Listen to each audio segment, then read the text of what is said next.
सोलापूरमध्ये मोठा गोंधळ पाहायला मिळालाय. चक्क ईव्हीएम मशीनच धाब्यावर आढळून आलं. काल झालेल्या जिल्हा परिषदेमध्ये सोलापूरमध्ये ईव्हीएम मशीन धाब्यावर आढळल्या.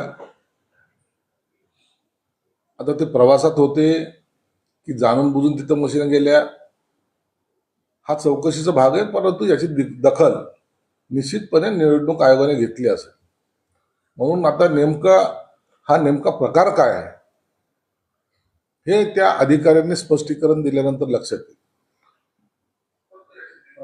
उपमुख्यमंत्र्यांचा अपघाती मृत्यू होऊन 10 दिवस झाले, तर त्यात आता वेगवेगळेच दावे संशय व्यक्त केले जातो. अमोल मिटकरी यांनी एक संशय व्यक्त केलाय. पायलटचा 50 कोटींचा विमा होता, सुसाईड बॉम्ब अँगलने ही चौकशी व्हावी. अजितदादाच्या मृत्यूनंतर इथे जे काही दावे प्रतिदावे होत आहेत, काही आरोप होत आहेत, खरं तर याची चौकशी चालू आहे. आणि जेव्हा चौकशी चालू आहे तर त्याच्यामध्ये आपलं काही मत किंवा आक्षेप नोंदवायचा असेल तर आपण तो पोलिसाकडे नोंदवला पाहिजे, त्याला ऑब्जेक्शन नाहीये. परंतु रोज एक अजितदादांचं जाण्याचं दुःख कमी आणि ह्या आरोपाचे फायदे जास्त झडत चालले. ते राजकारणासाठी बरोबर नाहीये. तुम्हाला जागा दिलेली आहे तिथं तिथं मांडा ना तुमचं मत काय असेल ते. त्या विमानाचा विमा 50 कोटीचा होता असं कळतं. आता पायलटचा विमा 50 कोटीचा होता, एक नवीनच आता येते समोर येते. म्हणून या सगळ्या गोष्टीचा चौकशा जरूर होतील. सीआयडी चौकशी करते, आणखीन कोणती एजन्सी चौकशी करत असेल, परंतु आता याच्यासाठी थोडा अवधी लागेल. त्या अवधीनंतरच या सगळ्या गोष्टीचं स्पष्टीकरण होईल. यावर एक आहे सोशल मीडियावर आणि गावखेड्याच्या पारावरच्या ज्या गप्पा जर बघितल्या तर त्याच्यामध्ये अजित पवार जिवंत आहे, ते 10 तारखेला परत येतील असं म्हणजे सोशल मीडियावर खूप मोठ्या प्रमाणात या सगळ्या मृत्यूचं आपल्याला पाहायला मिळतं. हे बघा, सोशल मीडियावर नेमकं आता कधी काय येईल ना याचा काही भरोसा राहिलेला नाही. काय चर्चा घडतील, कशाच्या बाबतीत घडतील, आणि म्हणून आता हे सोशल मीडियाचा लोन हे सर्वसामान्य माणसाला कन्फ्युजन जास्त करतं. याचाच सगळा खुलासा झालेला आहे. अंत्ययात्रा झालेली आहे, पुतळा बसवायचं काम चालू आहे, म्हणजे जागा ठरते. आणि अशा वेळेला अशा ज्या काही बातम्या येतात मग माणसामध्ये कन्फ्युजन निर्माण होतं. म्हणून परंतु आता जी झालेली दुर्दैवी घटना आहे त्याच्यावर आता अशा प्रकारचे वाच्यता करणं योग्य नाही. राष्ट्रपतीचे आमदार आहे अमोल मिटकरी, ते म्हणतात की आयफॉरच्या विमानाचा जो पायलट होता त्याला इक्रोडाईज केलं गेलं. आता हा नवीन शोध लागलाय, मला माहित नाही बाबा. या बाबतीमध्ये तर अजितदादांच्या बद्दल बोलणं मला वाटतं आता गैर आहे. अशा प्रकारचे आरोप करणं सुद्धा गैर आहे. मोहन भागवतांचं एक वक्तव्य आहे, संघाचा सरळ चालक हिंदू असेल, मग तो एससी असो किंवा एसटीचा असू शकतो. संघाचं एक आपलं धोरण असतं, संघाचे निर्णय ते स्वतः घेत असतात.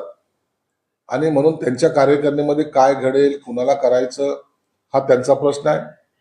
परंतु एवढं मात्र निश्चित आहे की ह्या संघाच्या कार्यकारिणीमध्ये इतरांचा हस्तक्षेप नसतो. संघ हे स्वतंत्र निर्णय घेत असते. मोहन भागवत असेही म्हणाले की संघ स्वयंसेवक राजकारण करत आहे, मात्र संघ हा राजकीय पक्ष नाही. नाही, हे तर उघड सत्य आहे ना. संघ आणि संघाच्या कार्यकर्त्यांनी राजकारणामध्ये कुणाला मत द्यावं, कुणाला देऊ नये असं त्यांना कोणते निर्बंध नाही. परंतु संघाची शिस्त ही जी काही वेगळी पद्धत आहे त्या पद्धतीला अनुसरूनच त्यांनी काम केलं पाहिजे, हा त्यांचा दंडक असतो. म्हणून संघाचा कार्यकर्ता हा कोणत्या एका पक्षाचा नसतो, कोणत्या एका जाती धर्माला एकच.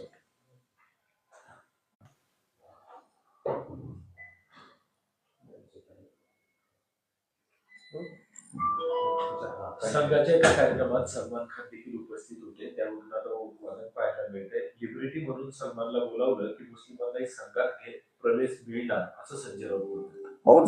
सलमान खान आला म्हणून काय बिघडलंय? संघाचा कार्यक्रम आहे तो.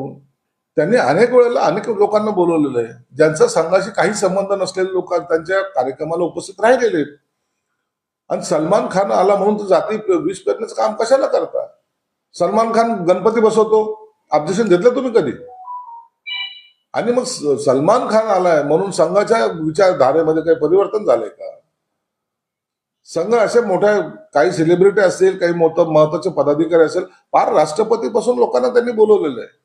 म्हणून त्याच्यावर आता आक्षेप घेणं मला वाटतं गैर आहे. आणि अशा प्रकारचा मग तुम्हाला जर जाती द्वेष पसरवायचा होता किंवा आहे, तर मग तुम्हाला मुसा तुमच्या मिरवणुकीमध्ये चालतो कसा पाकिस्तानी झेंड्यावर, याचंही उत्तर त्यांनी दिलं पाहिजे ना. 13 मे रोजी विधान परिषदेवर जे आमदार निवडून गेले त्यांचा कार्यकाळ संपतो आहे. माजी मुख्यमंत्री उद्धव ठाकरे हे देखील विधान परिषदेवर गेले होते. मात्र आता पुन्हा त्यांनी विधान परिषदेवर येण्याचा विचार जरी केला तर संख्याबळाची समस्या त्यांच्या समोर आहे. उद्धव ठाकरे हे पहिले विधान परिषदेवर गेले, मुख्यमंत्री झाले, परंतु आता त्यांनाही कोणतीही निवडणूक आता तर लढवता येणार नाही किंवा मध्ये कोणती निवडणूक नाही. म्हणून जर जायचंच असेल तर विधानसभा मागचं दार ज्याला म्हणतात तोच एकमेव पर्याय त्यांच्या समोर आहे. आणि मला वाटतं ते पुन्हा विधान परिषदेमध्ये जातील.